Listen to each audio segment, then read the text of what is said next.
everyone, and welcome back to the next episode of StreamTime Sports. My name is Chris Stone, I'm the community lead, joined as always by our CEO, Nick Meacham. Now, Nick, particularly grateful that we're able to record today. At least I'm certainly aware of it because I live in London. One of my best friends was supposed to fly into London. You managed to circumnavigate it, but it's good to be recording today because, half the team only, got back from the other side of New York because of some of the issues with Heathrow this weekend. Yeah, pretty crazy. And I was actually cursing the fact that I had to fly all the way to Helsinki to get home, and not only go to Helsinki, but fly in a plane with propellers, which I haven't done in about a couple of decades. That was quite an experience. But once the news broke on, I think it was like Thursday night or Friday morning our time, I was quickly relieved that that was my journey versus everyone else's. There's been some pretty crazy changes of plans.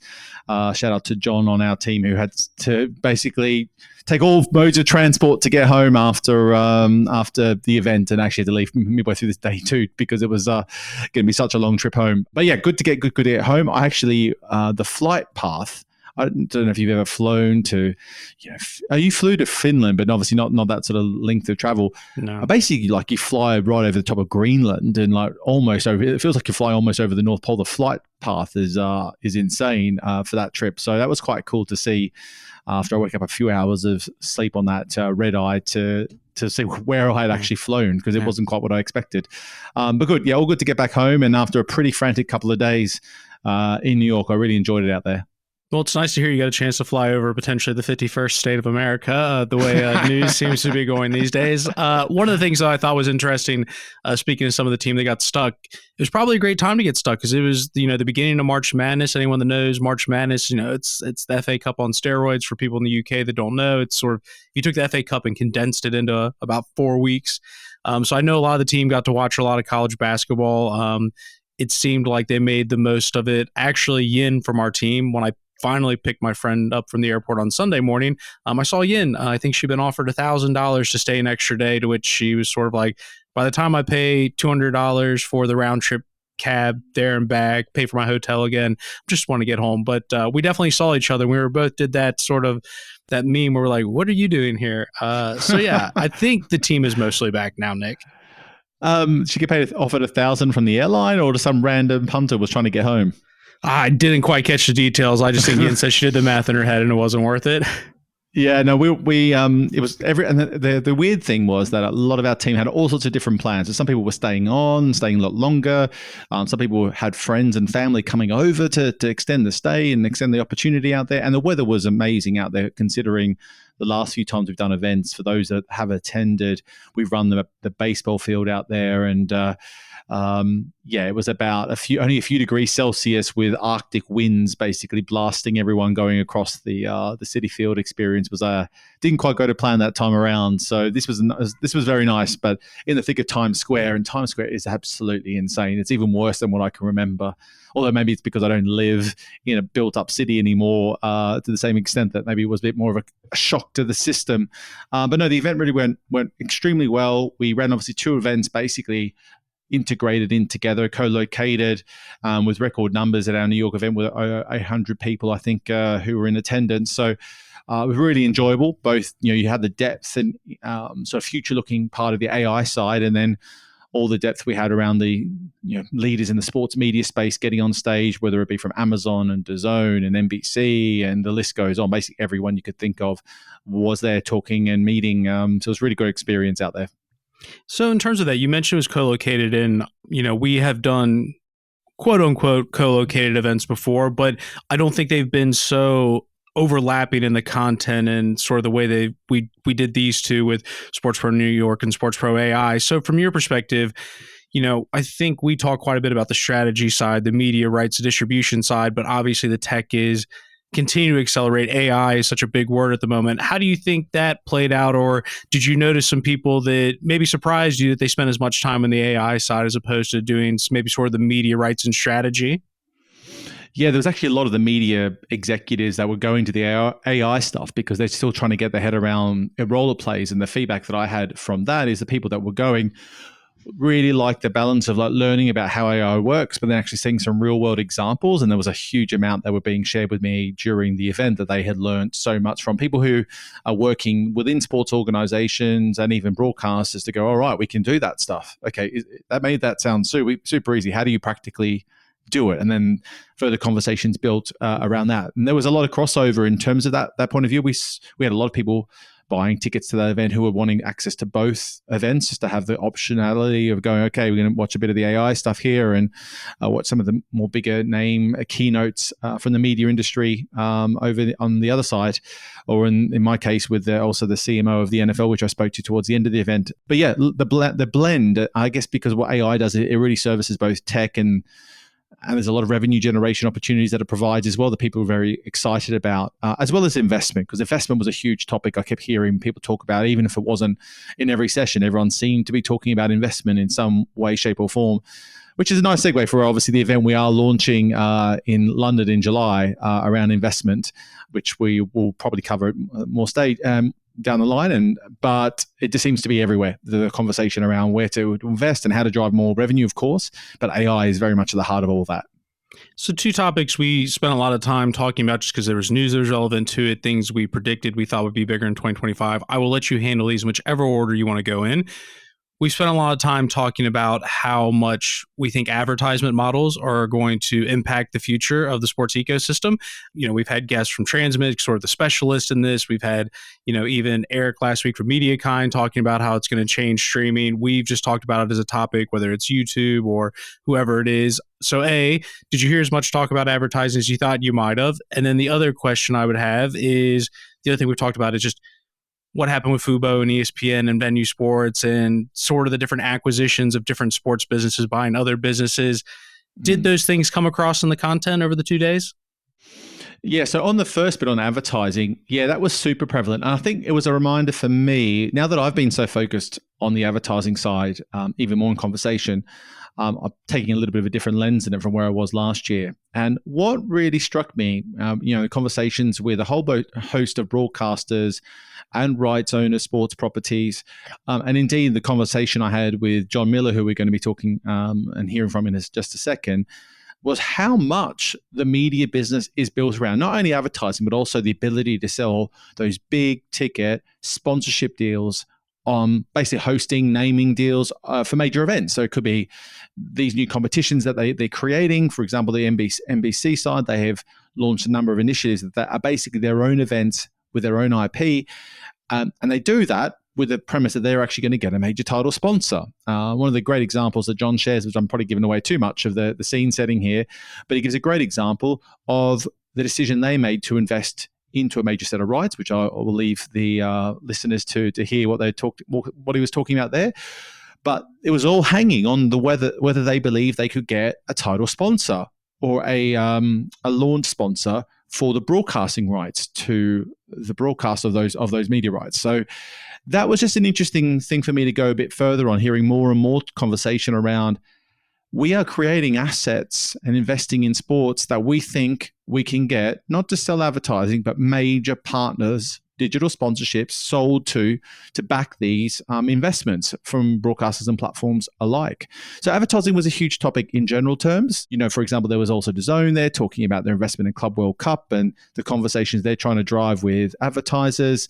There's a session I did with the MLS, Yahoo Sports, and One Football, talking about the moves they're making to become more appealing and more attractive, building huge audiences in the US, to then be able to bring in advertisers and brands to say, hey, you want to leverage the inertia of football or soccer in the country and the World Cup coming, then look at these assets we've created and see if you want to partner with them. So that just became a really prominent theme for me to hear that basically it's almost like this convergence of the sports sponsorship world and broadcasting. It's not a new thing, but it just became such a focal point of a lot of the conversations I had, that this is basically what decides success or failure with these rights. It's, can I sell a major title sponsor to this or a big major brand deal?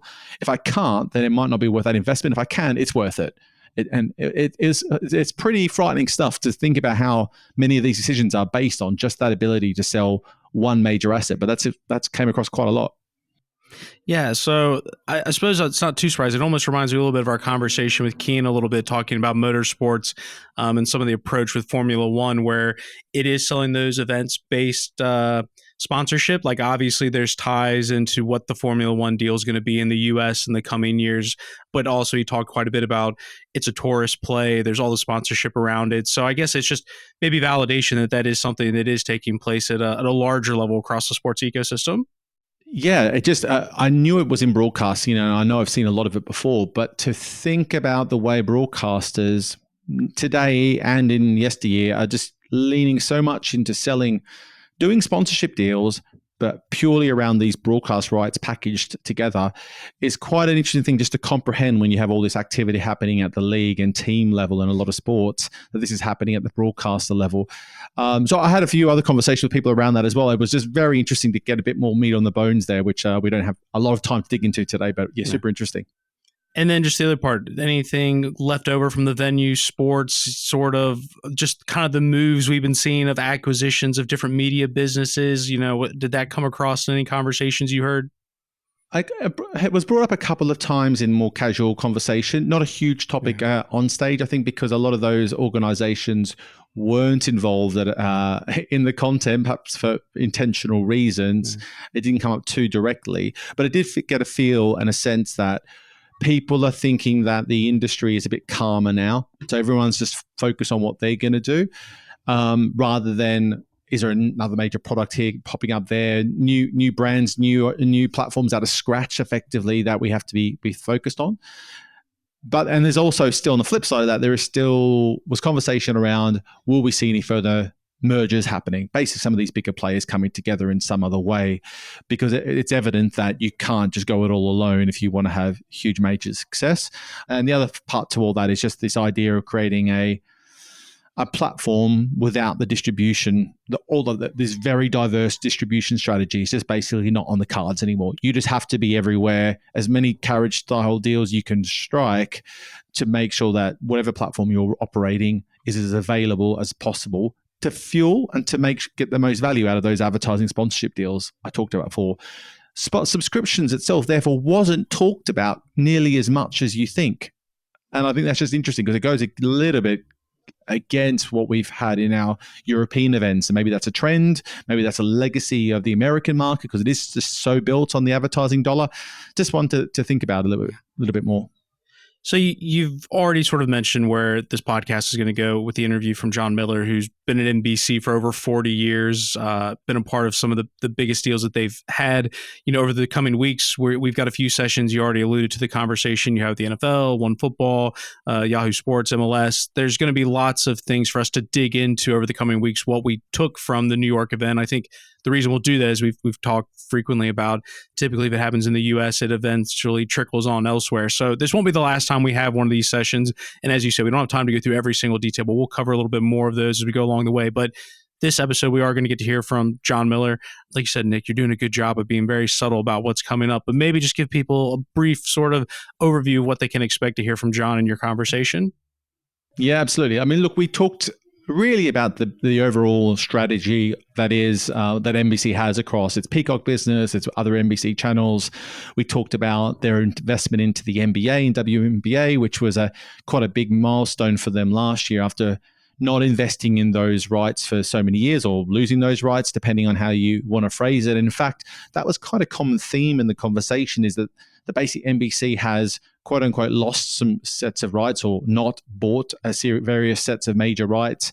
And a lot of those opportunities have now come full circle and they're coming back to NBC. So we talk about the strategy, we talk about some of those investments, we talk about the Premier League strategy and approach and the role they've played in growing the sport there. And indeed, perhaps some of the frustrations of helping the Premier League grow to such incredible heights in the US. And all that could be out the window if the next partner comes along and, there's all the speculation we've covered already that maybe a Netflix or someone else might come in to play for those types of global rights down the line. So we were quite wide-ranging, talking about the sports properties they've invested in, to NBC's strategy itself, and then obviously the IOC announcement recently, the extension they've brought out, which is giving them a runway till 2036, I believe, with all of the various Olympic Games happening in between now and then.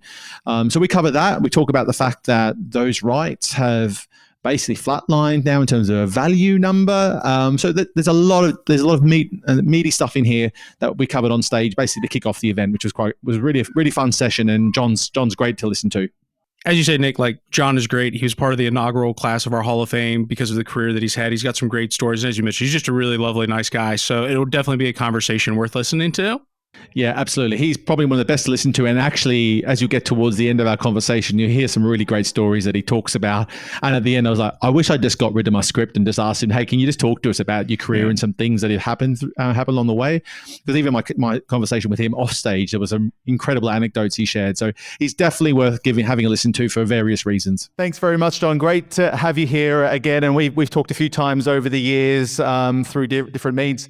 For everyone's understanding, I'm the CEO here at Sports Pro, also host a weekly podcast called StreamTime Sports, which is all to do with sports media, both in the US and indeed globally, covering all the business and tech side on that side. We've spoken before, Jon, on that, talking about all the goings on around the industry, both from NBC's perspective, but indeed right across what's happening in this sports media market. And as someone who has worked in the media rights game for some time, it is about as crazy a time as I've ever seen since my 20 years working in the industry. So just talk us through, but when I look at, I'll set the scene a bit further there. When I look at what NBC's doing, it feels like whilst others seem to be ebbing and flowing in their approach, and this could be wrong, you might laugh at this, but it feels like NBC seems to have an approach locked down internally, with a big focus on must-see, needle-moving content, and sometimes at the cost of moving away from some others. Just talk us through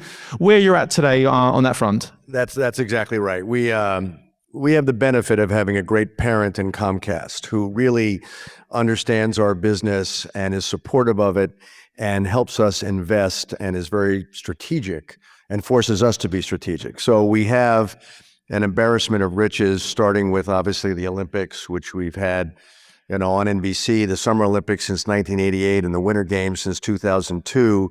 And as we announced this past week, we've extended that through 34 and 36.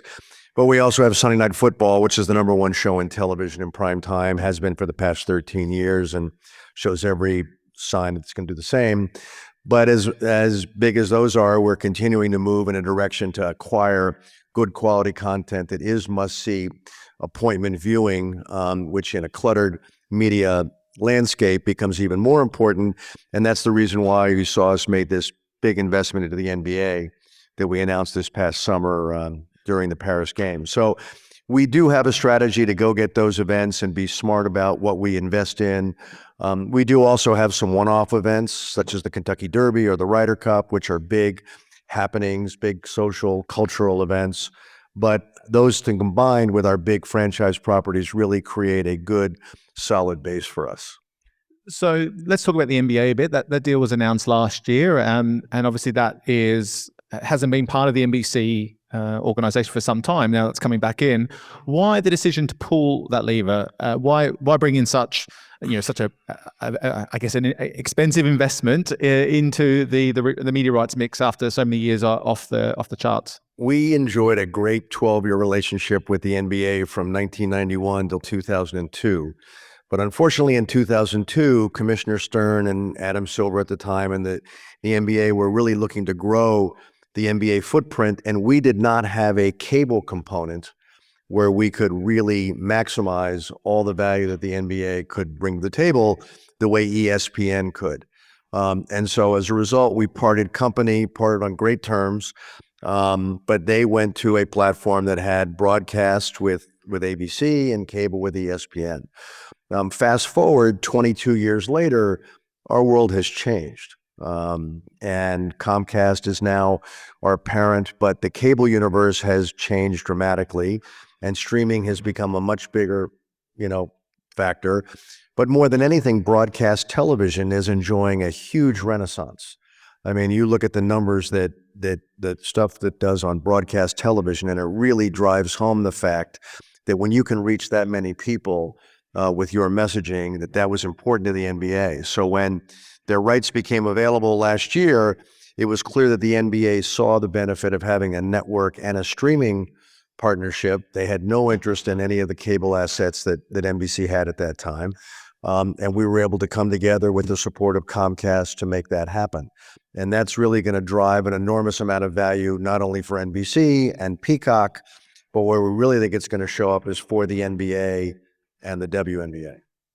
So taking a step back and looking at that opportunity, do you see that just generally with these types of top tier rights that come up only so often, is the marketplace with all these new streaming players coming into the market now more competitive than it's ever been, or is it always ebbed and flowed with competitive nature through your time at NBC? Well, I laugh. When I first started with NBC, people say it was still black and white television. It wasn't quite that bad. But we had 3 broadcast entities. It was NBC, CBS, and ABC. Eventually, Fox came along. ESPN became a juggernaut. Turner became a real force in the marketplace. And then, as you went in to bid on properties, not only did you bid against the broadcasters, but you were also now bidding against the cable companies. We're now bidding against the broadcasters and the cable companies to a degree, but we're now bidding against Apple and Amazon and Netflix. So we have a whole different set of competitive criteria that we have to analyze when we go to market. And that's the benefit of having a big company behind you that sees the value in sports and sees what it can do for their business and for our business. And they encourage us to do that due diligence. And if we come to them with the right recommendations, and whether that's the NBA or whether that's Big Ten football on Saturday nights, or whether that's an Olympic extension, that's what's having them behind you helps you do. So recently, as early as last week, there was the announcement on the extension with the IOC. You've been partners with them, I think, since 1988, delivering I don't know how many Olympics now that is, but that's a heck of a lot. Running through to 2036, as you said. Interestingly, and I think this is what is a growing trend, is no media rights deal is just a media rights deal anymore. There is so much more complexity into the rights and indeed other aspects of those. I'm not sure how much you can talk about this, but obviously that was positioned through Comcast as a partnership, not just through the NBC business alone, which I thought was an interesting evolution. Just talk to us through why was it so important to bring in IOC, continue that long runway you have now till 2036, and if you can, just share some insight as to why is this deal now so much more linked with some of the technical aspects that Comcast is going to be delivering for them, because that seems to be a new evolution to the relationship. Well, this deal that was announced last week is all credit to Rick Cordella, who's our president, and Gary Zankel, who has managed our Olympic relationship really for the past 25, 30 years, but also to our parent company in Comcast, Brian Roberts, Mike Cavanaugh, who understood how important the Olympics was to the overall business. And you saw the enormous success that we had in Paris, driving value to all of our different platforms, not just NBC, not just Peacock, but the way we're able to use technology and use all the different things at our disposal to really make the Olympics, those 17 days, a major happening here. It's like having 17 Super Bowls. And I think what's also interesting is that this is the 3rd time that the IOC has extended their Olympic deal inside the window. And what that says to us is that they see the certainty and the value and the trust that they have in us on the way we treat the Olympics and how important the Olympics is to us.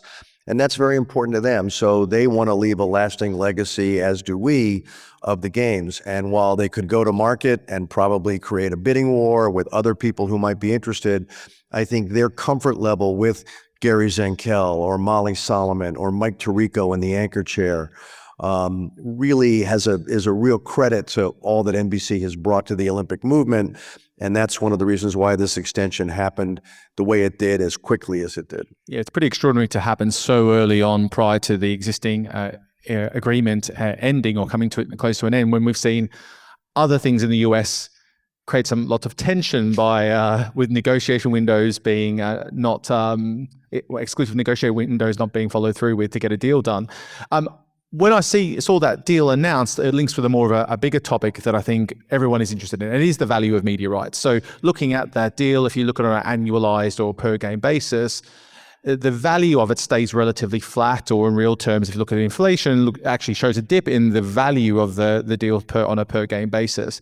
Compare that to what we've seen with the NBA side of things, with the rights fees going up significantly, nearly 3x, depending on how you look at it, the NFL in a similar landscape. But almost every other sports rights is really finding it difficult to cut through and keep pushing up the values, despite what I've seen a lot of is investment decks with huge expectations that media rights is going to grow their IP and their organizations.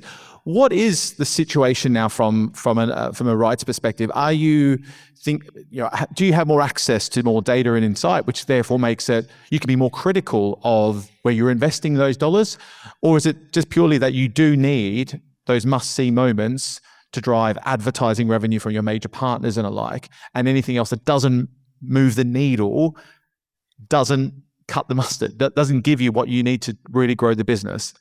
Well, I think the way you value the ROI has changed. It used to be you would take the production cost and the rights cost, and then you would weigh that against what you could sell the advertising for, and that's how you would model a rights deal. And it was relatively cut and dry. That's changed a lot, because when you do a rights deal now, there's so many more factors and there's so many more levers that you can push to get yourself to a place where the business makes sense. That's a perfect example with the Olympics. Does it help drive distribution for Peacock? Will the NBA help drive distribution for Peacock? We have, in this new NBA deal, that's an 11-year deal, we have the largest package out there. We have the most number of games and playoff games of any of their media partners. ESPN, well, they still have the finals, and Amazon has a package as well. None of them compare to the size of the package that NBC acquired, in addition to all of our NBA and the NBA All-Star Game and alternating the conference finals, as well as a lot of playoff games. We also have a huge WNBA commitment. So this now takes our NBA portfolio basically from October all the way through September. Not too dissimilar from what we do with the Premier League, which is a property that we've had since 2013, where we own all the exclusive rights here in the US, including clip rights. That season goes from the second week of August till the third week of May. So when you can have a property that extends that long, that you can get that deep into, it really can hit on a lot of different levels. So one of the things I think NBC does really well is drive partnerships, sponsorships, advertising revenues, maximizing the value of those events-based opportunities that you've referred to. You also have the Super Bowl coming up and a few other major events this year. Just talk us through some of the other events you've got coming through the next 12 months and perhaps some of the initiatives you're looking to maximize that.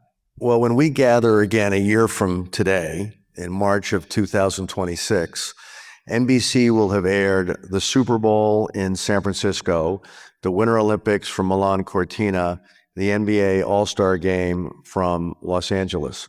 All of those are happening in the first quarter. All of those are happening within a 10 to 16 day window. So there's an enormous amount of content and high-end premium content that are going to be on the different NBC platforms. But that gives an advertiser and a marketer a real comfort level to know when they come and do a deal with NBC and they get exposed and integrated into all of those different properties, that they can really get their messaging out there. And it happens to be an embarrassment of riches in 2026. We go from that group of rights. We have the Big Ten Championship in December. We have the World Cup on Telemundo, which is in Canada, the US, and Mexico next summer. So we have a real strong platform of high-end properties to use. And so what are some of the things you're doing around, say, the Super Bowl in specific, that you'll be looking to make that an even bigger showcase and opportunity to commercialize? Well, the entire company comes together on these big events and big properties, like you saw with the Olympics. We were talking before, I think the best example of how NBC can put their shoulder to the wheel in addition to sports is what we did with Saturday Night Live's 50th anniversary just a few weeks ago.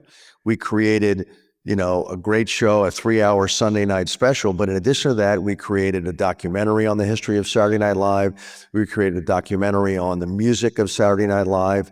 We created a concert just up the street here at Radio City. 220 million people touched some part of that SNL 50th anniversary.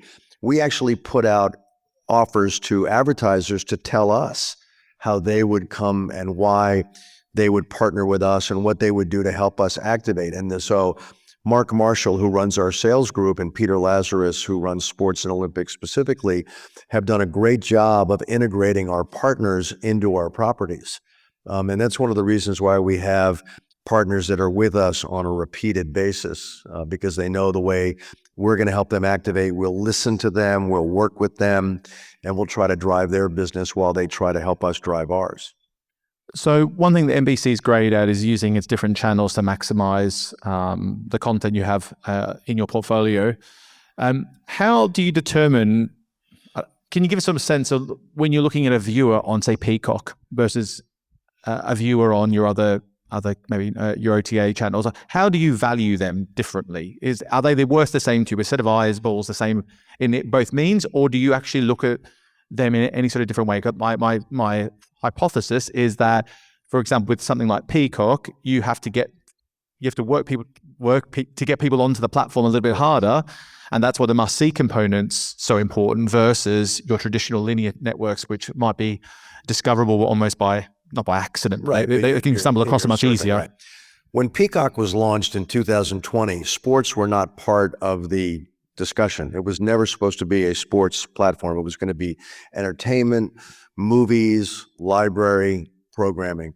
And then when COVID hit and we launched in the middle of July, we had a Premier League slate on that opening Wednesday.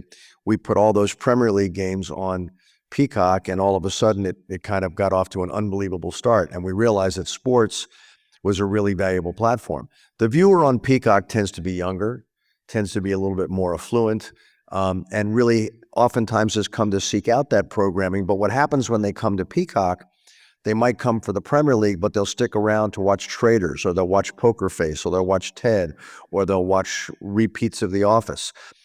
Peacock is the only streaming platform that has the broadcast component from NBC, but also has a mix of different type of programming. So it's not just premium sports that they have exclusively, but they also have, we have almost 200 Premier League games on Peacock. So that audience that's on Peacock is especially valuable, and advertisers and marketers recognize that.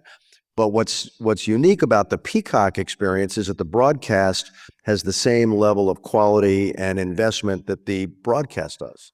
Same talent, same everything. So we've talked about advertising a bit through this, about how that's a key revenue driver.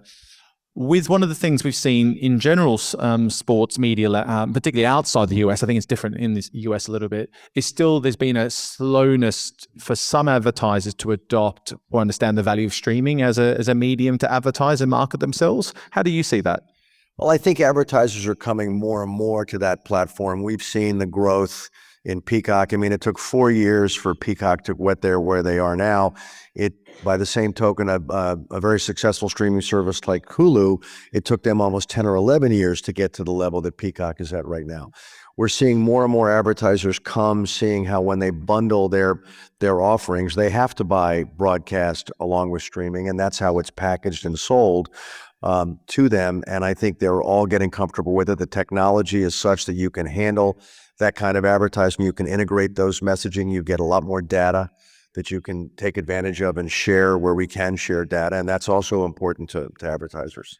So we've talked about some of the major partnerships. You mentioned the Premier League as an example. If someone who's lived in Europe for now 15 plus years, the Premier League is most hotly talked about sports property over there by some margin. And you've really helped the league grow at scale over in the US through everything you've done with them. But obviously you're renting that relationship. It's a rental relationship, for want of a better description. It's a partnership and all those things you want to say. You don't own the IP to that. You are helping them grow, and it's a two-way relationship there. Just how do you find that balance of helping a league like that grow to the level it has? You're investing a lot of money into it as well for the privilege of doing that, but that deal's going to come up in a few years' time, and then you'll be having to do the same thing again. Yeah, exactly right. I mean, we are sometimes a victim of our own success. We saw that happen with the NHL, which was a property that had been on NBC since the early 2000s. We helped grow it. We helped bring it to a very high level. The numbers became too expensive in our mind for us to continue. We would have loved to have continued. They were able to get a couple of great deals, one from Turner and Warner Brothers and one from ESPN. And it's one of the parts of this business that's very hard, is when you have to say goodbye to a property that you've helped build. It happened to us with baseball back in the late 80s. The thing with the Premier League, though, that's so unique is that we have made this commitment to the Premier League, and that they've seen over and over again that we will underpromise and overdeliver. We have an expression that we use with the Premier League. We're the network of the Premier League. We are not the network of soccer. And that's been clear in every way we've treated the property, and their owners understand it. Their fans understand it. They schedule their games in such a way that fans can really access the product. We've made it available on multiple platforms, but very easy to find and very easy to digest. We've surrounded it with shoulder programming that helps grow and showcase the property. And those brands that come in that get involved with the Premier League have a similar experience. When those rights come up again, I know it'll be very competitive. As I said, we've become somewhat of a victim of our own success. But by the same token, I don't think we will ever look back and say that we didn't do right by our partners. And that's one of the reasons why we have a lot of these partnerships that go for a long time, whether it's Notre Dame football or whether it's the Tour de France or whether it's the Olympics or the Ryder Cup or the Kentucky Derby. These are partners that have seen what it's like to be inside this ecosystem, and I think they value that. So underneath that top layer of premium sports rights, you have this muddled middle of tier 2, tier 3, whatever you want, however you want to classify those sports properties. My point before about the media rights landscape's changed a lot. And you're having to spend still a lot of money on those premium rights, and every dollar's being scrutinized more than ever at the HQ, no doubt. So what do you say to, say, the tier 2, tier 3 sports properties these days when you don't really have the media rights budgets to give to them? Is it just, hey, we're going to give you guys the exposure here through our networks, maybe we'll help on doing some of the production, but that's it? And they're sort of having to bite the bullet on that and look at other ways of monetizing? Is that the feedback and advice you're giving them, or is it not as black and white as I'm talking? It depends on the property. Over the past 18 months, we've had to say goodbye to some properties that have been on NBC for a long time. We had Roland Garros, which is one of the tennis Grand Slams, had been on NBC since 1975, with the exception of a 2 to 3 year break when it was on CBS, but then it came back. We enjoyed that relationship and that partnership, but as a standalone property and with the money that they were looking to achieve in the U.S. marketplace, it no longer made sense to us. We had to say goodbye to IndyCar, which is a property that we were very proud of. We really helped build the profile to make them a very compelling, strong motorsports property, but it got to the point where it just no longer made sense for us financially to continue down that road. Same thing with the MotoGP, similar to what happened several years ago with the NHL. So there are properties that you have to go and have that hard conversation with and say, we're not going to be able to get to the level that you want to get to. If you can find it out there someplace else, we understand. I mean, this is a lot of the properties that we have now on our air, we had and lost and are now back again. Perfect example of that is the USGA. We had a great relationship with the USGA for 20 years. It went to Fox. COVID happened and some things worked in our favor. We got the USGA back. The NBA we were away for 22 years and now it's back. We lost the NFL in 1998 for 8 years when they went with a Fox, CBS, and ABC package, and we were on the outside looking in. So the business is very cyclical. You maintain the relationships, you evaluate, and if the opportunity comes up to get back in, you do. And if you have to say goodbye, you have to do the same thing. It also forces you to, the expression that we use is think outside the box sometimes and create your own IP and create your own programming to replace some of those properties that you have to walk away from. So let's talk a bit about that. In a couple of minutes, I will ask if anyone wants got any questions from the audience. But we talked about a bit off stage about some of the events that you've built in-house basically to create commercial opportunities and to help with programming. Talk us through why you've taken that on, and does it deliver the value? It's a lot of work to deliver a sporting event, as we all know in this room. Well, in the panel before, David Levy, who enjoyed enormous success at Turner, made the point that, when you create these events, you've got to, come up with the concept in 15 seconds. I hadn't heard that analogy, but he's right. Gary Quinn, who's sitting over here with me, who's my colleague, really runs the day-to-day operations for our own properties. And we've created some properties that have been around on NBC for, in some cases, 35 years. A golf tournament that we do out in Lake Tahoe, or a dog show that we do on Thanksgiving Day, or the PNC Championship where Tiger plays with Charlie, his son. But those are properties that we created out of nothing, and have grown and nurtured and had ups and downs with them when the marketplace hasn't supported.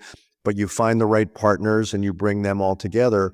And it does take a lot of work, and you have to show some patience, and you have to really have conviction that this property is the right one. There are other properties that we've tried to create that haven't had that same success. And there's a graveyard full of those. The Tahoe one's a great example. You were talking with me before that. It was 1,500 people or so, I think, year one. And then what was the numbers of people attending now?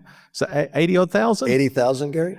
80,000 plus 80,000 people going to a golf tournament in Lake Tahoe is a pretty extraordinary experience. But so for people that aren't aware to the depth of the fact that you're delivering those events, is that all done internally? Yes. So you have a whole team at events, basically at events or business that's running all those? We create that event. Gary oversees it. We sell it. We have our golf team produce it.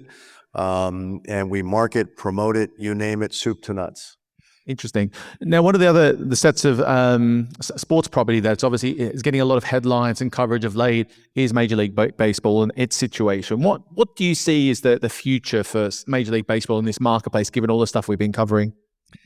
Major League Baseball is an unbelievably great property. It is a great property. It is a great sport. I think it's got really strong leadership. They've pivoted and made some changes to make the game even more compelling and more exciting. I'm a self-professed baseball junkie, so I've watched their path for a long time. We had Major League Baseball. We lost Major League Baseball in 1990. We got it back 5 years later. We lost it again in 2001 when Fox came in and made a preemptive bid.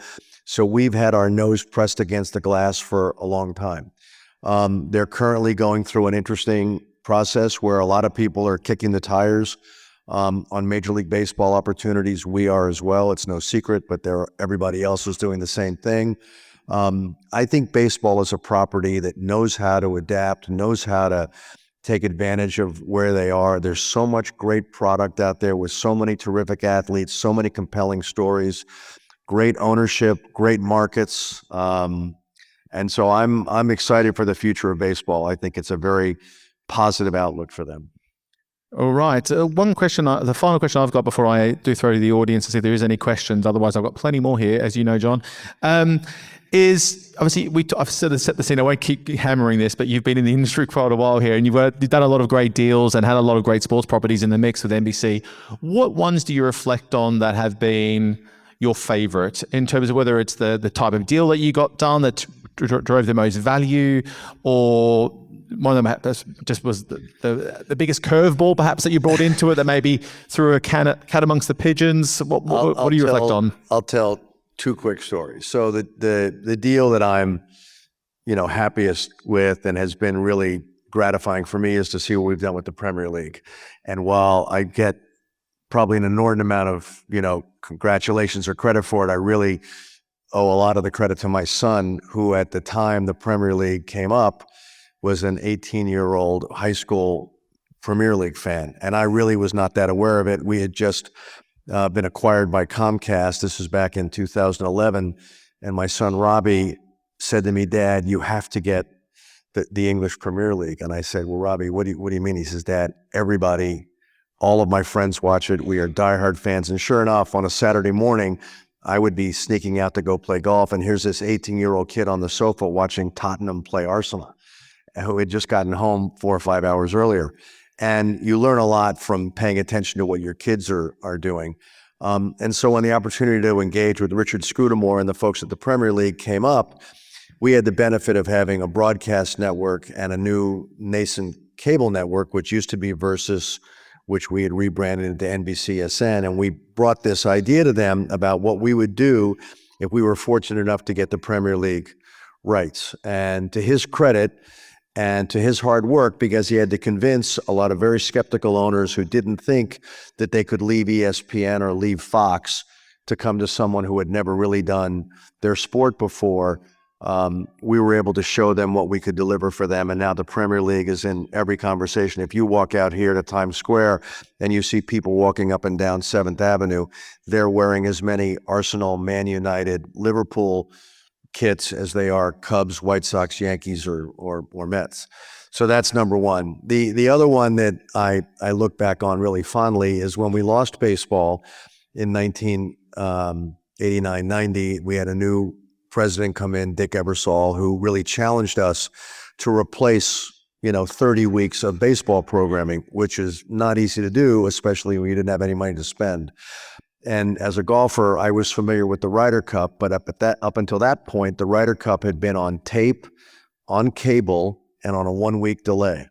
And so we went to Joe Steranka, who at the time at the PGA of America, and made a proposal to him to bring the Ryder Cup onto NBC. We didn't have any money to spend on rights, but we made a deal with two sponsors, Cadillac and IBM, to be the two sponsors who were also at the time the two big sponsors of the Masters. And he agreed to do that. And so we made that deal in early 1990 for the 1991 Ryder Cup at Kiowa Island in South Carolina. And in the fall of 1990, America went to war with Operation Desert Storm.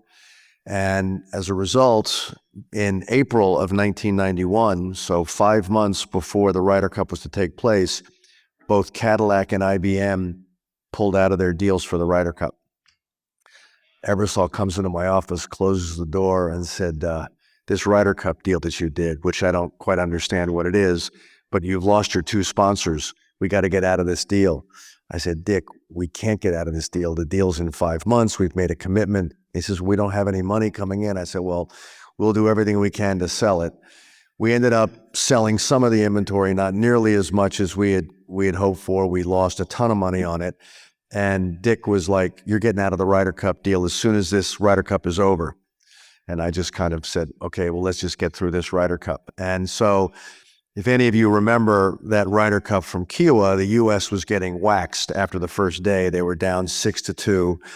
And so Saturday morning, before the Saturday matches, my phone rings, and it's Kerry Haig, who runs the Ryder Cup for the PGA of America. And he said, I have some bad news. And I said, great. You can't give me any more bad news. We've sold half this, not even half the inventory. He says, well, we have a fog delay.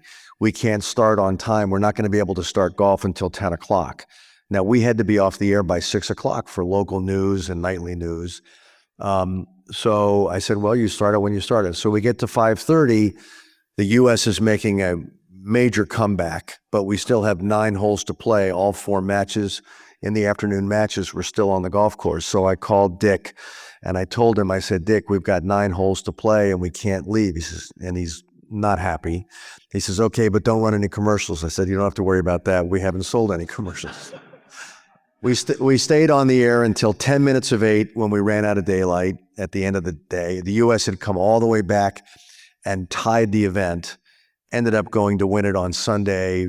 Bernard Langer misses a putt. Hale Irwin wins the match and becomes a huge, huge event. It was known as the War by the Shore. But the funny story is that Sunday morning, this is now 1991, this is before cell phones, I'm in the production compound thinking about what my next job is going to be because this has been such a disaster, and I knew that there wasn't a lot of patience going around for losing money on properties. I get the production manager comes out and says, you better come in here. Ebersol wants to talk to you. So I was like, oh God, it hasn't chapped my ass enough already, right? And he said, how long do we have this deal for? And I said, well, Dick, we have the 93 Ryder Cup and that's it, but you want me to get out of it. He says, don't get out of it. I just got a call from Jack Welch. Jack Welch was the chairman of General Electric, who had called Dick at home that Sunday morning to tell him this was the greatest thing he'd ever seen on NBC, and he wanted to make sure we keep it and do whatever you have to do to make sure we don't ever lose it. So we've had the Ryder Cup since 1991, and I'm proud to say we have it till 2031. We have the one coming up this September from Beth Page. So that's one of my favorite stories. Amazing. Jon, thank you so much for joining us. Now, before you go, if you liked what you heard today, be sure to rate and review and just let me know what you think on social. You can find me on most social platforms as SportsPro Nick. And please do spread the word of the podcast. There's no better way of marketing than word of mouth, whether that be in person or on social media. And if you don't like what you've heard, or you think we should be doing more or less of something, then reach out and let me know, as I'd love to hear from you. Thanks, StreamTimers. Until next time.